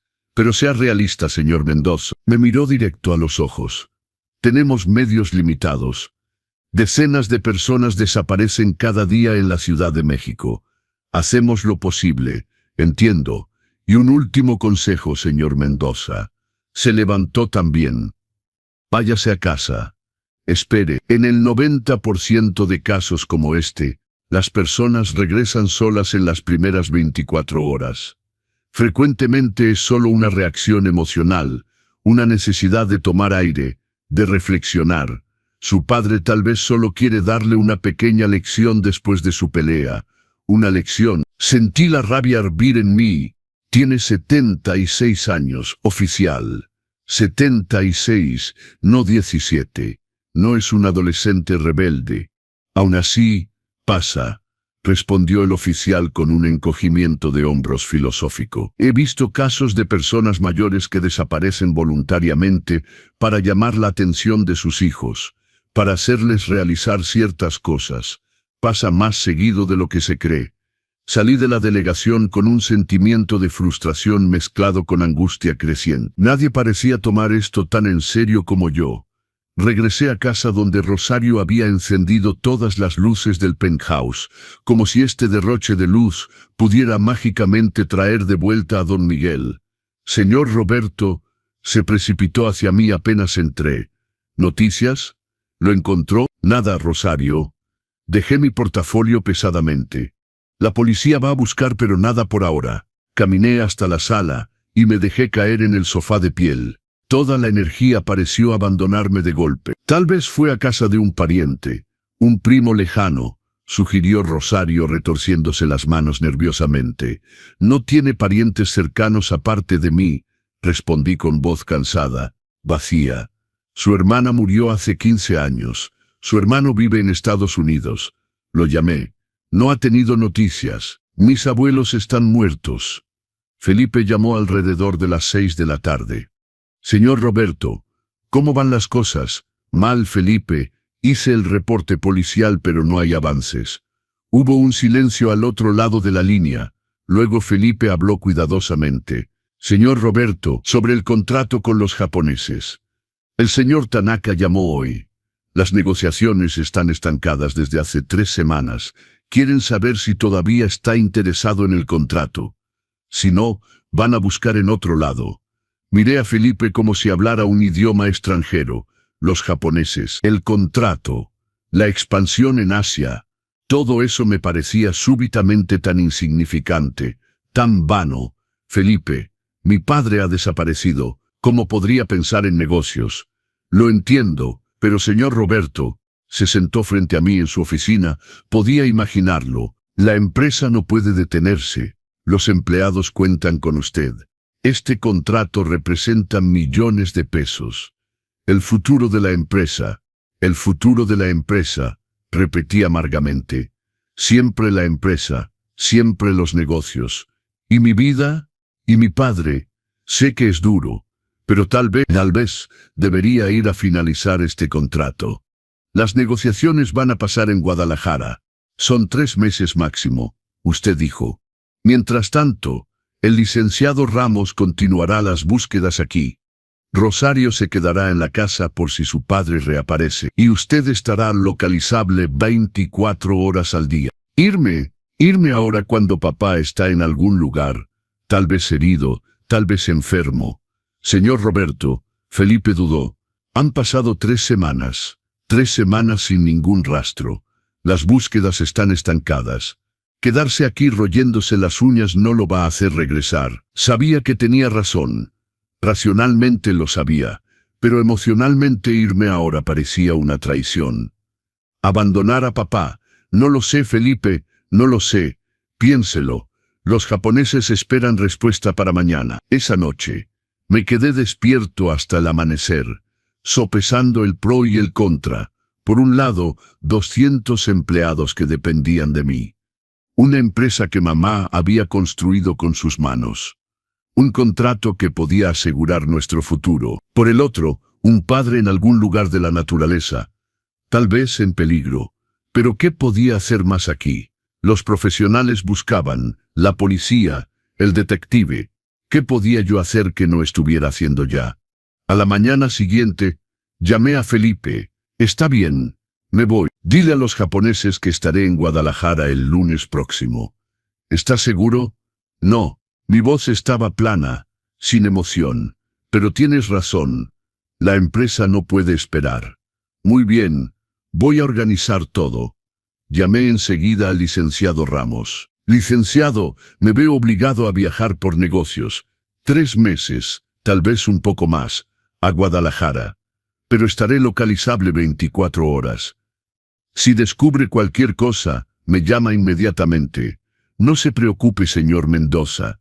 No suelto nada. Todavía tengo algunas pistas por explorar. ¿Qué pistas? Los albergues para personas sin hogar, los centros de ayuda social. Es un trabajo largo. Hay que visitar cada lugar, mostrar la foto, pero lo estoy haciendo. Gracias, gracias por todo. El domingo en la noche preparé mis maletas mecánicamente. Trajes, camisas, corbatas, documentos, computadora. Rosario daba vueltas alrededor de mí nerviosa. Señor Roberto, ¿y si don Miguel regresa mientras usted está fuera? Me llamas inmediatamente sin importar la hora. Tomé sus manos. Rosario, es muy importante. Si hay la más mínima novedad, la más pequeña información, me llamas. ¿Entendido? Por supuesto, señor Roberto. No se preocupe. Pero ¿cómo no preocuparme? El lunes en la mañana, Felipe y yo tomamos el avión a Guadalajara. 1 hora y media de vuelo. El paisaje desfilaba por la ventanilla. El Valle de México dando paso a las montañas, luego los campos de Jalisco. Felipe trabajaba en su laptop revisando las presentaciones. Señor Roberto, deberíamos revisar las cifras una última vez. Sí, perdón. Me volví hacia él. Las cifras, pero no podía concentrarme. Una parte de mi mente había quedado en la Ciudad de México, en ese penthouse vacío, con ese padre desaparecido. Y lo que yo no sabía, lo que no podían imaginar, era que papá estaba bien. Estaba vivo. Estaba en mi casa de Oaxaca, que había olvidado completamente. Estaba con Carlos y el pequeño Diego, pero no recordaba quién era yo, no recordaba que tenía un hijo. Y yo, en Guadalajara, negociando contratos millonarios, no tenía la menor idea. Todo está por cambiar. En la siguiente parte, Roberto hará un descubrimiento que lo dejará sin aliento. Suscríbete para no perderte el desenlace. Los días se convirtieron en semanas. Las semanas se convirtieron en meses. Las negociaciones que debían durar 3 meses se eternizaron. Surgieron nuevas condiciones. Hubo que reunirse con otros inversionistas potenciales. Viajar a Monterrey, luego a Puebla. 6 meses pasaron. 6 largos meses, durante los cuales la esperanza se marchitaba poco a poco como planta privada de agua y luz. El licenciado Ramos había terminado por llamarme 3 meses después de mi partida. Señor Mendoza, lo siento mucho de verdad. He agotado todas las pistas, he verificado en todos lados, interrogado a todo el mundo. Su padre parece haber literalmente desaparecido. No puedo seguir cobrándole cuando ya no tengo nada que explorar. Entiendo. Gracias por todo lo que hizo. El caso policial fue archivado después de 4 meses. Sin nueva pista, no podemos mantener la investigación activa indefinidamente. Lo sentimos. Miguel Mendoza era oficialmente una persona desaparecida. Una estadística. Un expediente frío en un cajón de una fiscalía de la Ciudad de México. Y yo había tenido que aprender a vivir con este dolor, esta ausencia, esta culpabilidad devoradora. Las últimas palabras que le había dicho a mi padre eran acusaciones, reproches, rabia. Nunca le dije que lo amaba, que a pesar de todo, a pesar de nuestras diferencias, lo amaba, y ahora tal vez nunca podría decirse. Finalmente, después de 6 meses de negociaciones agotadoras, el contrato fue firmado, sellado, cerrado. Una victoria comercial mayor. La expansión en Asia estaba asegurada. Millones de pesos, el futuro de la empresa. Pero no sentía ninguna alegría, ningún orgullo, solo un vacío inmenso. Señor Roberto, estuvo extraordinario, Felipe, estaba radiante. Los convenció en todos los puntos. Es un triunfo. Sí, un triunfo. Mi voz era monótona. Tomamos el avión de regreso un viernes por la tarde. El cielo estaba gris, lloviznando una lluvia fina, típica de julio en Guadalajara. ¿Regresa directamente a casa o pasa por la oficina?, preguntó Felipe. A casa, solo quiero regresar a casa, a mi cama, aunque esté vacía, aunque esté silenciosa. Por cierto, Felipe pareció dudar. Su casa de Oaxaca. ¿Se acuerda del joven con el bebé? Carlos le dio las llaves. Me congelé. La casa de Oaxaca. Dios mío, la había olvidado completamente. Con todo lo que había pasado, se me había salido completamente de la mente. Es verdad. Pasé mi mano por la cara. Con todo lo que pasó, se me olvidó por completo. Antonio, su chofer, me dijo varias veces que todo está bien allá, que Carlos cuida muy bien la casa. Bien, qué bueno. ¿Quiere ir ahora?, reflexioné. La casa de Oaxaca, a 200 kilómetros de la Ciudad de México. Esa casa llena de recuerdos, de mamá, de nuestra familia cuando yo era niño. Tal vez ir ahí me haría bien, me cambiaría las ideas. Sí, tomé mi decisión. Sí, voy a ir directamente. No quiero descansar primero en casa. ¿No quiere descansar primero en casa? No, quiero ver si todo está bien. Y además, tengo ganas de volver a ver ese lugar. Nos separamos en el aeropuerto. Felipe tomó un taxi para regresar a su casa. Yo llamé a Antonio. Antonio, ¿puedes venir por mí? Vamos a la casa de Oaxaca. ¿A la casa de Oaxaca?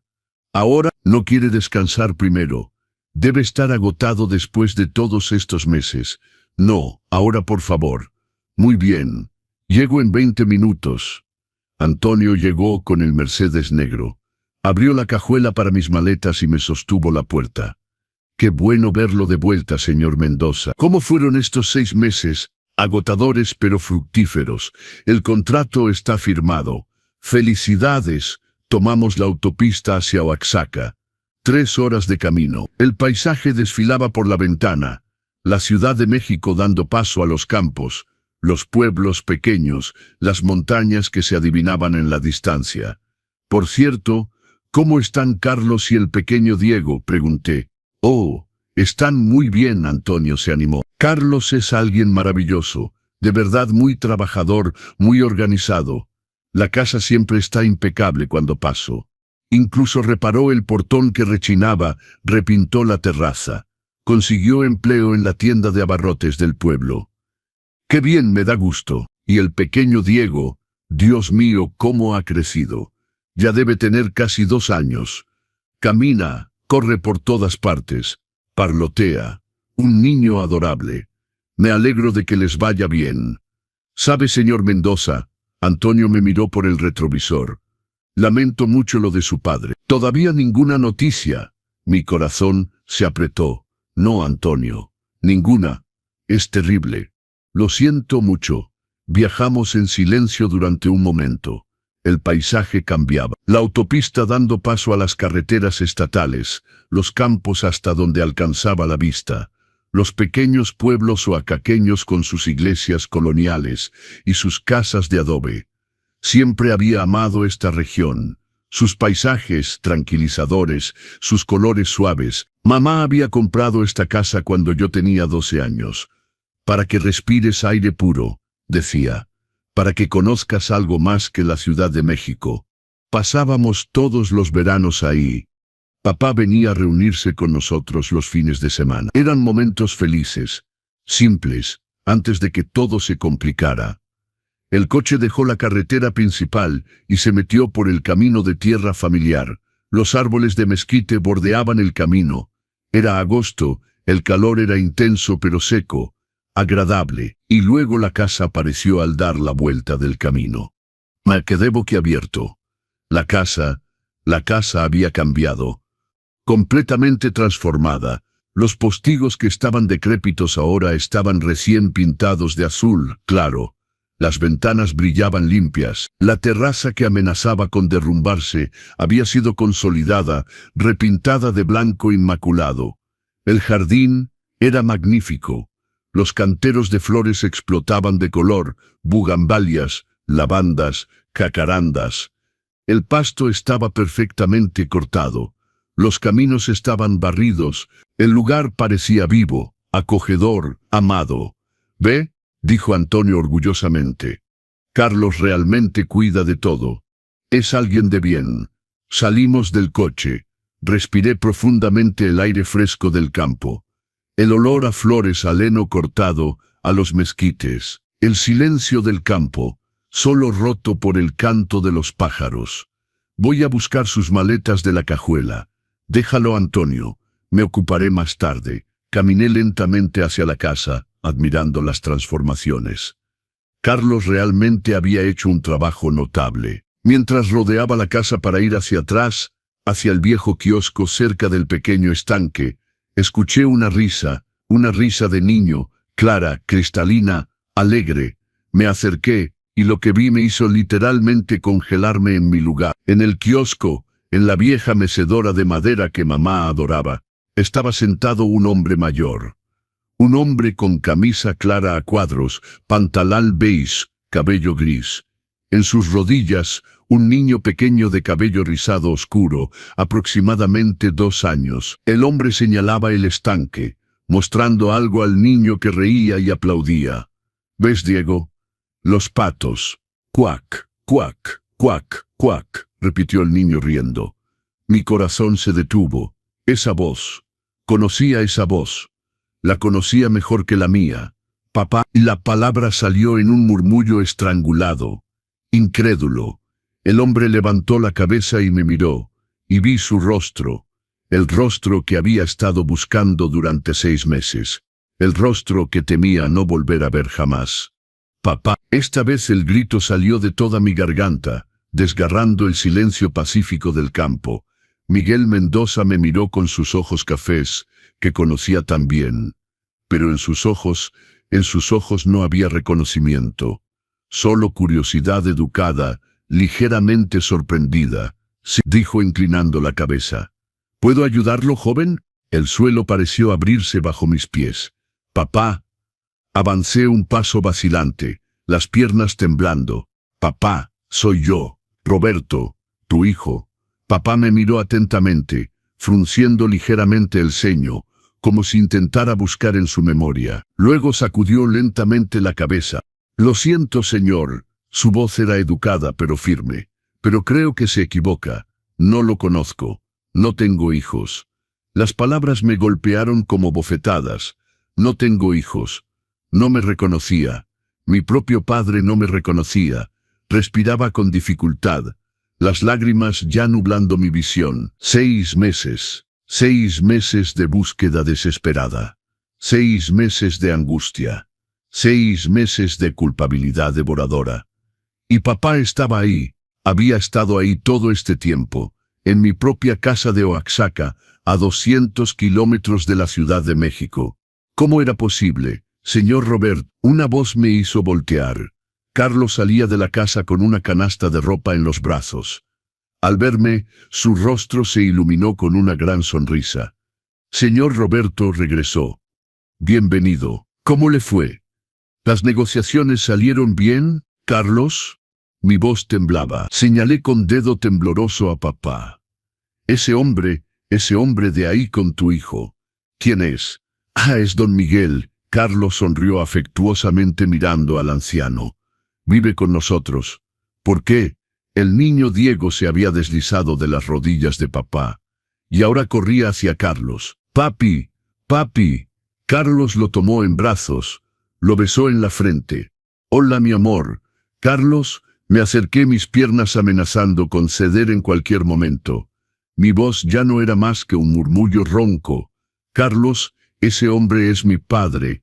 Es mi padre que desapareció hace 6 meses. Carlos se congeló completamente.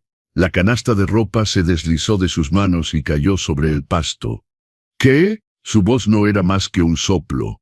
¿Es su padre? ¿Don Miguel es su padre? Sí. Las lágrimas rodaban ahora libremente por mis mejillas. Mi padre Miguel Mendoza desapareció hace 6 meses. La policía lo buscó por todas partes. Un detective privado, yo, todo el mundo. Y estaba aquí. Aquí, en mi propia casa. ¿Cómo? ¿Cómo llegó aquí? Carlos dejó a Diego en el suelo, dándole un juguete para que se entretuviera, y se volvió hacia mí. Su rostro estaba pálido. No, no tenía idea, ninguna idea de que era su padre. Dios mío, lo siento tanto. Si hubiera sabido, cuéntame, tomé sus hombros. Cuéntame todo. ¿Cómo llegó aquí? ¿Cuándo? Sentémonos. Carlos me guió hacia la banca del kiosco. Sus manos temblaban tanto como las mías. Papá, todavía sentado en la mecedora, nos miraba con curiosidad desapegada, como si observara una escena de teatro que no le concernía. Cuéntame, Carlos, mi voz era suplicante. Por favor. Carlos tomó una gran respiración, intentando ordenar sus pensamientos. Fue aproximadamente una semana después de que nos diera las llaves. Tal vez menos, ya no sé exactamente. Diego y yo habíamos ido a caminar cerca del río. Hay un sendero bonito, ¿sabe? Con el puentecito de piedra. Sí, lo conozco. Y ahí en la orilla de la carretera, vi a este hombre. Carlos miró a papá con ternura. Estaba en medio de la carretera, completamente perdido. Se veía tan confundido, tan asustado. Los coches tocaban el claxon. Lo rodeaban. Tuve miedo de que lo atropellaran. Carlos cerró los ojos, reviviendo la escena. Me acerqué. Le pregunté si estaba bien, si necesitaba ayuda. Me miró con esos ojos perdidos y dijo: busco la casa, debo regresar a casa. María Elena me está esperando. Mi corazón se apretó. María Elena, mamá. Le pregunté qué casa, y dio esta dirección. Carlos me miró. Esta dirección aquí, de esta casa. ¿Cómo podía conocer esta dirección? No lo sé, pero era tan categórico. Repetía la dirección una y otra vez. Entonces le dije: venga, lo llevo. Carlos continuó. Lo trajimos aquí, Diego y yo, y cuando entró a la casa, Carlos tuvo una sonrisa triste. Comenzó a llorar. Tocaba los muebles, las paredes. Decía: conozco este lugar. Veníamos aquí con María Elena. Veníamos aquí cada verano. Los recuerdos me inundaron, papá y mamá. Sus veranos aquí, sus momentos felices. Repetía el nombre de María Elena sin parar. Continuó Carlos. ¿Dónde está María Elena? Debe estar esperándome. Quiero ver a María Elena. Intenté hacerle preguntas sobre su familia, sobre su dirección en la Ciudad de México. Pero Carlos vaciló. ¿Pero qué? Se acordaba de todo lo relacionado con María Elena. Su encuentro en la universidad, sus estudios de medicina, su matrimonio, esta casa. Carlos dudó. Pero todo lo que pasó después de la muerte de María Elena, nada. Era como si estos últimos 25 años no existieran para él. ¿No se acordaba de mí? Mi voz se quebró. No, Carlos puso su mano en mi hombro. Lo siento mucho, Roberto. Cuando le pregunté si tenía hijos, dijo que no. Cuando le mostré una foto suya que encontré en la casa, no lo reconoció. Miré a papá que ahora jugaba con Diego, apilando bloques de madera. Mi padre que no recordaba mi existencia. ¿Lo llevaste al médico? Sí, una semana después de encontrarlo. El doctor Morales, el médico general del pueblo, dijo que probablemente era un derrame cerebral, que don Miguel necesitaba exámenes profundos, un neurólogo. Pero Carlos bajó los ojos. Don Miguel rechazaba categóricamente. Tiene pánico a los hospitales. Dice que fue ahí donde murió María Elena. No quiere ir, y yo no podía forzarlo. Legalmente no tenía ningún derecho, entiendo. Roberto, Carlos me miró, lágrimas en los ojos. Si hubiera sabido que era su padre, lo hubiera llamado inmediatamente. Lo juro, busqué su identidad, busqué si había anuncios de desaparición. Pero no tenía internet aquí al principio. Solo mi viejo celular. Y luego don Miguel parecía también aquí, tan feliz. ¿Cómo vivieron? Conseguí este trabajo en la tienda de abarrotes. Carlos hizo un gesto hacia el pueblo. Don Ramírez, el dueño, me contrató sin hacer muchas preguntas. El salario es pequeño pero suficiente. Y don Miguel, sonrió. Don Miguel nos ayudó mucho. Cocina magníficamente bien. Cuida la casa. El jardín. y se encariñó tanto con Diego. Como para ilustrar sus palabras, Diego corrió hacia papá gritando, «¡Abuelo! ¡Abuelo!», y trepó a sus rodillas. Papá lo abrazó con una ternura infinita. «Mi pequeño campeón», dijo sonriendo, «¿quieres que el abuelo te cuente otra vez la historia del patito?» «Sí». Sentí mi corazón romperse en 1000 pedazos.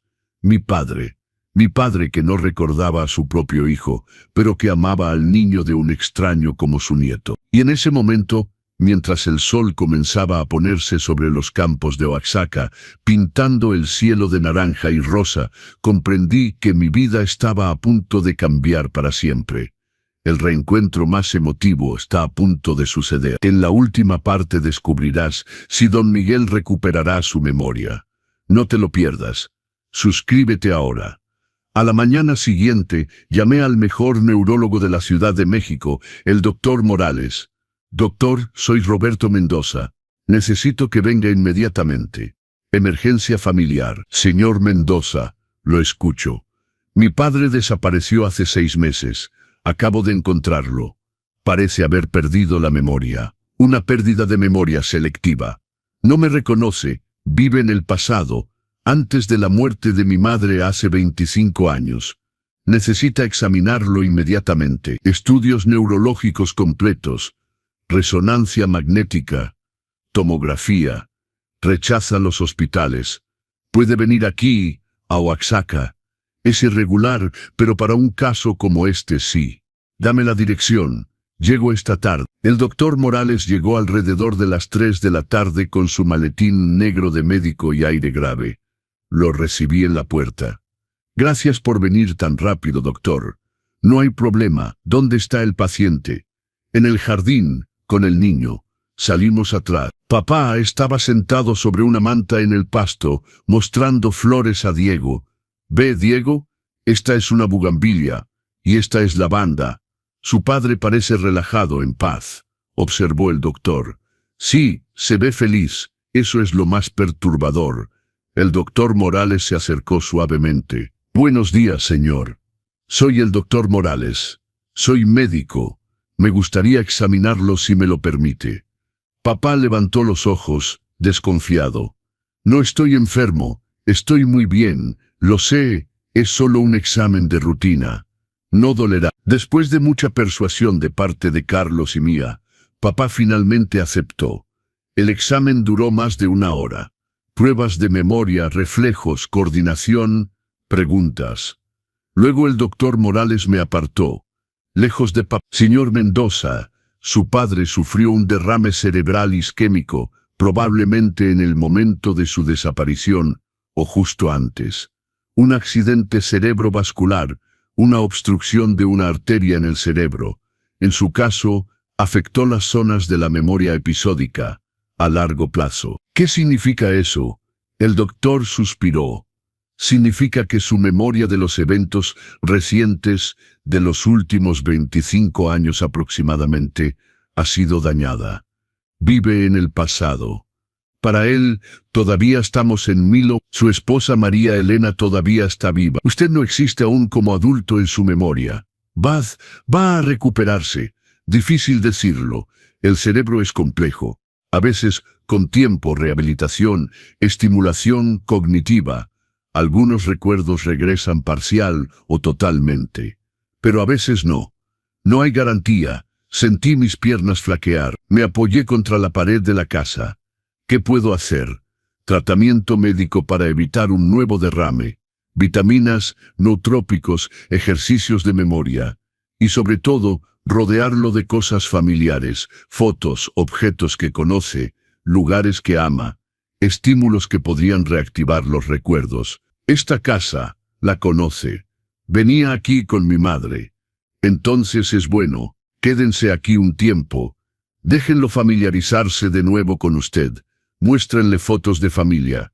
Cuéntenle historias. Sean pacientes.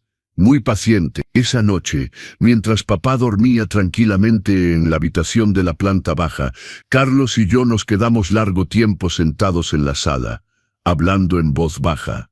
«Roberto», Carlos dudaba. «¿Qué hacemos ahora? ¿Qué quieres decir? Bueno, don Miguel es tu padre. Vas a querer llevarlo de vuelta a la Ciudad de México, obviamente. Y nosotros, Diego y yo, vamos a tener que irnos buscar otro lugar. Irse, lo miré sorprendido. ¿Por qué irse? Porque es tu casa y tu padre. Nosotros solo estuvimos aquí por casualidad. Carlos, puse mi mano en su hombro. Escúchame bien. Tú salvaste a mi padre. Lo encontraste perdido en una carretera. Lo acogiste. Cuidaste de él durante 6 meses sin conocerlo siquiera. Le diste un hogar, amor, una razón para vivir. Era normal, no podía dejarlo solo. Podrías haberlo hecho. Mis ojos se llenaron de lágrimas. Podrías haber llamado a la policía y dejarlo convertirse en un problema administrativo. Pero no lo hiciste. Elegiste quedártelo contigo, protegerlo. Pero don Miguel es alguien bueno. Lo merecía. Y tú y Diego merecen mejor que la calle. Tengo una propuesta. Ven a vivir a la Ciudad de México, tú, Diego y papá, en mi penthouse vacío. Hay lugar para todos. Tengo una empresa, una gran empresa. Necesito un contador senior. Dijiste que eras contador antes. Sí, pero eso fue hace mucho. Con declaraciones, contrato en regla. Ya no necesitas esconderte de tu exesposa. Tendrás los medios para mantenerte tú y Diego. Contrataremos una niñera para Diego mientras trabajas. Papá puede ocuparse de él también. Le hará bien. Y cuando Diego crezca, irá a una buena escuela. Tendrá todas las oportunidades. Roberto, lágrimas rodaban por las mejillas de Carlos. Es demasiado. Ya hiciste tanto por nosotros. No, fuiste tú quien hizo algo inmenso por mí. Mi voz se quebró. Salvaste a mi padre. Le diste 6 meses de felicidad cuando lo último que le dije fueron reproches y rabia. Nos quedamos en silencio un momento. Una familia, murmuró finalmente Carlos. Hablas de crear una familia. Sí, sonreí a través de mis lágrimas. Una familia, no la definida por la sangre o los papeles, sino la definida por el amor y el apoyo mutuo. Papá, tú, Diego, yo, juntos como una verdadera familia. Sí, una verdadera familia. 3 meses pasaron. 3 meses de paciencia, rehabilitación suave, pequeños progresos. Papá tomaba sus medicamentos. Hacíamos ejercicios de memoria. Le mostraba fotos. Le contaba historias. Y lentamente, muy lentamente, recuerdos comenzaban a regresar. Primero se acordó de su amigo Pedro de la universidad. Pedro Jiménez, claro, me acuerdo de él. Hacíamos guardias juntos en el hospital. Luego se acordó de la dirección de nuestra casa en la Ciudad de México, Colonia del Valle. Compramos ese penthouse en 1875. Y luego, una mañana de noviembre, 3 meses después de haberlo encontrado, bajé para el desayuno. Papá ya estaba levantado, sentado a la mesa de la cocina de la casa de Oaxaca. Miraba una foto vieja, una foto mía a los 15 años con mamá, en este mismo jardín. Buenos días, papá. Levantó los ojos hacia mí, y en sus ojos había algo diferente, un destello de reconocimiento. ¿Roberto? Mi voz era suave, vacilante. ¿Mi hijo Roberto? Las palabras más hermosas que jamás había escuchado. Papá, me precipité hacia él, caí de rodillas junto a su silla. Papá, ¿te acuerdas? ¿Te acuerdas de mí? Roberto puso su mano sobre mi cabeza como hacía cuando yo era niño. Mi hijo, perdón por haberte olvidado, perdón. Lloramos los dos, abrazados en esa cocina bañada de sol. Hoy, 1 año después de esos eventos, vivimos todos juntos. No en el penthouse frío y vacío de la Ciudad de México. Vivimos aquí, en esta casa de Oaxaca que nos reunió a todos. Vendí la empresa. Sí, la vendí a buen precio. Felipe dirige ahora una filial. Me quedé como consultor. Trabajo algunas horas a la semana desde casa. Suficiente para mantener un pie en el mundo de los negocios, pero no suficiente para que devore mi vida. Carlos trabaja como contador independiente desde casa también. Tiene sus clientes, sus proyectos, está realizado. Papá está bien. Su memoria no regresó al 100%, pero se acuerda de lo esencial. Se acuerda de mí, se acuerda de mí, se acuerda de nuestra historia. Se acuerda de mamá con amor, pero sin el dolor desgarrador de la pérdida reciente. Y Diego tiene casi 3 años ahora. Corre por todo el jardín, alimenta a los patos, ayuda al abuelo a jardinear. Por la noche cenamos todos juntos. Reímos, hablamos, vivimos. Eso es una verdadera familia. No es la familia que había imaginado a los 25 años. No es la que mis padres habían planeado para mí, pero es la familia que la vida me dio. Y es hermosa. Es perfecta a su manera. ¿Saben? Pasé 50 años de mi vida persiguiendo algo. El éxito, la aprobación de mis padres, la perfección profesional. Sacrifiqué el amor por el deber, renuncié a la felicidad por la responsabilidad. ¿Y a dónde me llevó? A una pelea terrible con mi padre. A su desaparición. A 6 meses de angustia. Pero paradójicamente, fue esta tragedia la que me salvó. Ese día en la estación Buenavista cuando vi a Carlos con Diego en brazos, tiritando perdido. No fue caridad, fue empatía. Vi a mi padre en Carlos. Vi a alguien que necesitaba ayuda y yo podía ayudar. Sin cálculo, sin esperar nada a cambio, solo porque era lo correcto. Y el universo me lo devolvió al céntuplo. Carlos salvó a mi padre, lo acogió, protegió, amó, y ahora formamos una familia, una verdadera, no perfecta. Papá no recordará nunca todo. Hay días en que está confundido, en que busca a mamá, pero estamos juntos, y eso es todo lo que importa. Entonces les hago estas preguntas hoy. ¿Qué los detiene de tender la mano a alguien que lo necesita? ¿Cuánto tiempo más van a seguir persiguiendo objetivos que nunca los harán felices? ¿Cuándo van finalmente a decir, te amo a quienes realmente importan? No esperen a perder a alguien para darse cuenta de lo que es importante. No esperen a que sea demasiado tarde para perdonar, para reconciliarse, para estar presentes. Porque la vida es corta, porque los recuerdos se desvanecen. Pero el amor queda siempre. Ese martes de noviembre, cuando llegué tarde al tren, cuando choqué con ese joven, con un bebé en brazos, cuando tomé la decisión impulsiva de darle las llaves de mi casa, no sabía que estaba cambiando mi vida para siempre. A veces, los actos más pequeños de bondad tienen las consecuencias más grandes. A veces, perder el control nos lleva exactamente a donde necesitamos estar. A veces, las familias que elegimos son más fuertes que las familias en las que nacimos. Y a veces, llegar tarde al tren es la mejor cosa que nos puede pasar. Si esta historia tocó tu corazón, suscríbete a nuestro canal y activa la campanita. Deja un like si te emocionaste. Y sobre todo, dime en los comentarios, ¿de dónde nos estás viendo hoy? ¿Y qué lección sacas de mi historia? Porque tus historias también importan. No estás solo. Cuida lo que amas mientras aún hay tiempo. Hasta muy pronto, amigo.